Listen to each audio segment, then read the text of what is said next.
全球最富有的3个国家是哪3个？根据世界银行的数据，人均 GDP 排名前3的国家分别是摩纳哥、列支敦士登和卢森堡，国家都很小。那这些有钱的国家具体是什么样子的？今天咱们就去看一下。首先我们去摩纳哥。摩纳哥经常跟摩洛哥搞混，两者的区别非常的大。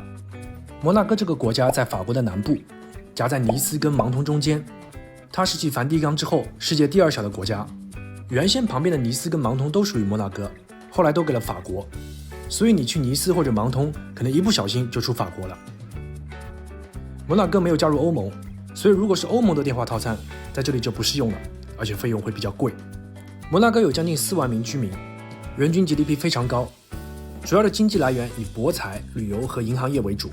这一点有点像澳门，但是摩纳哥的面积不到澳门的1/10。摩纳哥的国家元首是摩纳哥大亲王，规定的是君主立宪制国家，但摩纳哥的所有国际关系全部需要通过法国来开展。具体的表现，第一个就是摩纳哥没有国际机场，最近的机场就是法国尼斯的蔚蓝海岸机场。摩纳哥不在欧盟，也不是法国，但他说法语，用欧元，而且法国有规定，摩纳哥主要的关键职位，比方说政府首脑、总检察长或者警察局长，必须由法国提名，国务大臣由亲王来选，但是必须要从法国政府所提出的名单当中选出来，而且必须是法国人。这一协议在2002年的时候有所改变，不一定非得是法国人，但摩纳哥在行使主权的时候，必须根据法国利益，法国才能保证摩纳哥的领土完整和独立。如果摩纳哥的王位出现空缺，没有继承人，那摩纳哥的领土将自动并入法国。从历史上来看，摩纳哥也无法跟法国抗衡，而且在不同阶段也需要各个欧洲国家来保护。那它怎么发展经济呢？于是就开始开设赌场。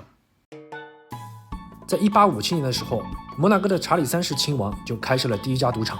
但是由于经营不善倒闭了。后来尼斯芒通并入法国，就剩个海滩了，没办法，于1863年再次开设赌场，并把这个经营权交给了职业经理人。而且查理3世规定摩纳哥的子民不能进行赌博，到现在也是一样。之后摩纳哥就逐步取消了各种税收，这里也就成为了避税天堂。从此避税政策加上这里宜人的气候，吸引了全球大量的有钱人到这里来消费、办公司。现在这里就是富人的聚集地，各种港口停满了豪华邮轮。这是游艇、酒店、高楼、豪宅。摩纳哥，摩纳哥的海非常漂亮，看这个海水像果冻一样，非常晶莹剔透。各种公园设施、风景都很美。这里的环境确实不错。摩纳哥的王宫也干脆作为一个旅游景点来打造。这就是皇宫啊，还有守卫。很多旅客会沿着坡道走到这里来欣赏摩纳哥的景色。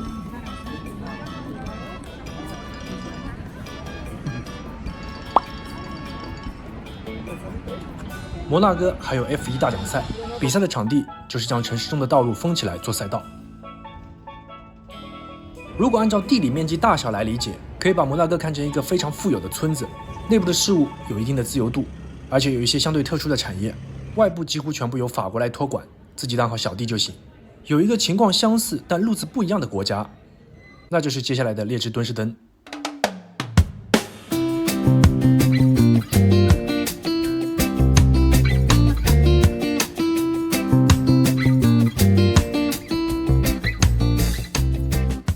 列支敦士登公国夹在瑞士跟奥地利之间，官方语言是德语，货币是瑞士法郎。虽然它的土地非常小，但是旁边就是阿尔卑斯山，风景非常好，这里也是避税天堂。列支敦士登这个名字就来自于这个国家的统治者列支敦士登家族。国土面积约160平方公里，是全球第6小的国家，人口约4万人，首都瓦杜茨。这里来梳理一下地理尺度概念。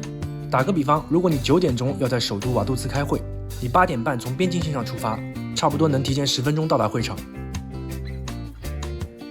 正是因为地方特别小，再加上周围都是山，所以列支敦士登在历史上几乎都是与世无争，奉行中立政策。原先它有一支比较小的军队，也发挥不了什么太大的作用，别的国家打仗也不怎么带上这个小国，再加上军队的开支成本算是比较高的，所以在1868年列支敦士登就解散了部队，直到现在。国家规定在战争时期可以临时组织军队，当然历史上的大战他也没有参与。像这样的小国生存发展，一定要靠一个邻近的大国。在1919年之前，列支敦士登一直依赖奥地利，但一战之后，奥地利受到的影响比较大，于是就换了瑞士作为大哥，从而瑞士法郎也被引入列支敦士登，效果不错，列支敦士登的经济逐步开始发展，于是就把国防啊、外交啊这些职能全部外包给了瑞士，还签订了各种协议，让货物在两国之间自由流通。除了国防和外交，因为没有政策实现必须获得瑞士同意这样的条款，所以列支敦士登的内部还是有很大的自由度跟独立性。这个就是列支敦士登那个城堡，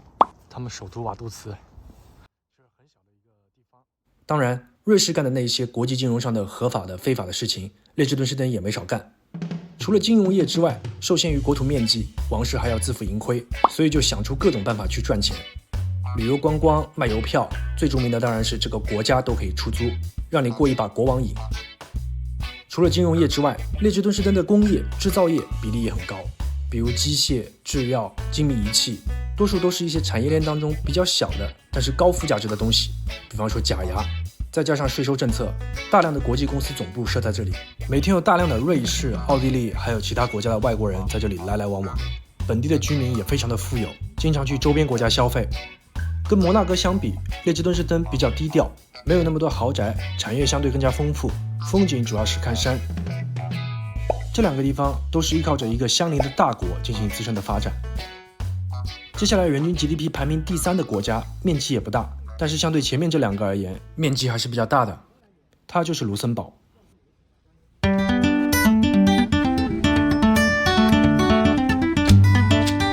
卢森堡夹在德国、法国、比利时这3个国家之间，在以前它也坚持自己的中立地位，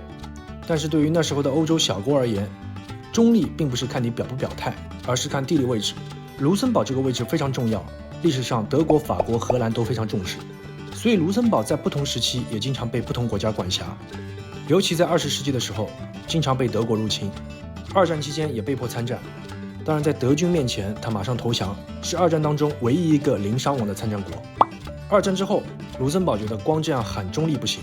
因为周边大哥太多了，对于卢森堡而言能做的事情很有限，那干脆就做在这些大哥之间组局的这么一个事情。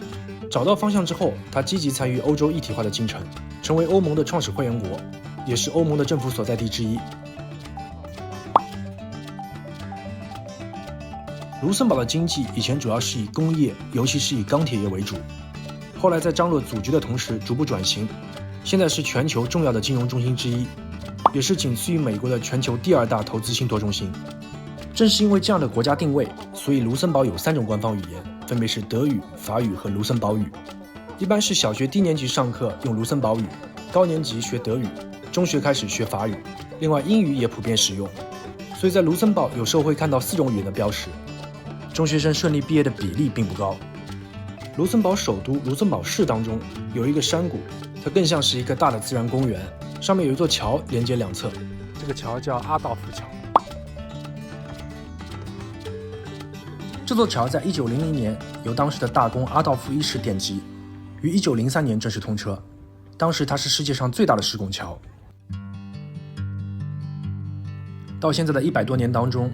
这座桥因为安全问题进行了多次修复和加固，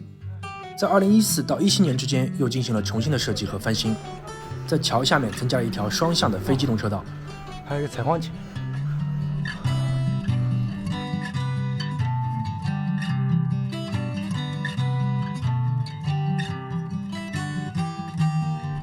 绳索吊上来了，上面听到车的声音。卢森堡更多的是将自己视为一个交通站点，既然在周围的国家当中无法中立，